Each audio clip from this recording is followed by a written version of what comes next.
Hey, I'm JR, training manager here at Crutchfield, and this is the Sony XAV-AX8100. It is an 8.95-inch, let's just round that up to 9-inch, floating touchscreen mounted on a single DIN chassis. It has all the stuff you would want it to have, including Apple CarPlay and Android Auto, a backup camera input. We'll get more into that here in a second. But I first want to talk about the fact that it is a single DIN chassis here on the back. Many radios that include a nice big floating touchscreen like this are mounted to a double DIN chassis, which is about 4 inches tall, which is fine for most newer cars. They have openings large enough to accept the chassis of a double DIN radio.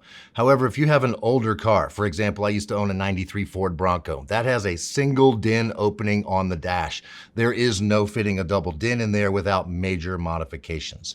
I don't need to anymore. This radio will fit nicely into that single DIN opening with this floating touchscreen right on front. I can have a huge 9-inch screen in the dash of an older car where that just wasn't possible previously. That screen is adjustable 3 different ways so that you can, once you have it mounted, get the screen adjusted so that it's not blocking any AC controls or heating vents or anything like that. You should be able to make it look perfect on your dash. And it is an anti-glare resistive touchscreen, so it looks good even in the sun. The 8100 is a digital media receiver, so you're most likely going to be using your phone as your source for most things. And it does have wired Apple CarPlay and Android Auto. So when you get your phone plugged in, you'll be using CarPlay like I have going right here with my phone plugged into the USB input. If you have an Android, you would plug that in.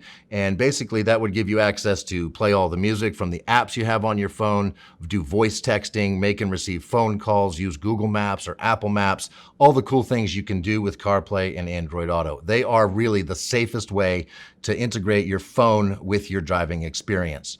Sony also includes something called WebLink Cast, and if you use the HDMI input on the Sony with the proper adapters, you can get your phone mirrored to the screen here. So this would allow you to access apps that are not compatible with CarPlay or Android Auto.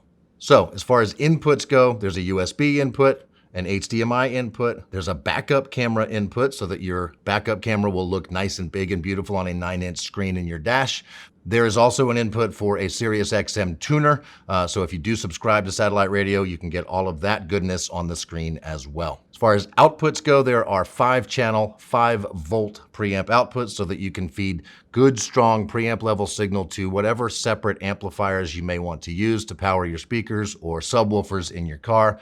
And you'll have total control of the sound using a 10-band graphic EQ. You'll have low-pass and high-pass crossovers so that you can make sure you're sending the right frequencies to the right speakers and amplifiers, as well as an extra bass circuit. You hit that button, I can tell you from experience, I have a Sony radio in my truck. The extra bass feature does indeed add extra bass, exactly like you'd want it to. The radio also comes with a wireless remote, so if your car is situated in a way where that radio is maybe a little bit further away from you as you sit in the driver's seat, you've got a wireless remote. Or maybe you're tailgating and you're sitting at the back of your car, you can point that remote and control it from far away. So if you have an older car with a single DIN opening, but you want a nice big touchscreen, the Sony XAV-AX8100 is probably the way to go. So if you have any questions about this, definitely get in touch with us here at Crutchfield. Go to crutchfield.com/contact to talk live with one of our advisors, either over the phone or chat with them online. They can look up your vehicle, tell you if it fits, and get you hooked up with the 8100. You can also post your questions here in this YouTube video. We do look at those questions and we will respond to your comments accordingly. And also, please like, subscribe, and turn those notifications on. And thanks for watching.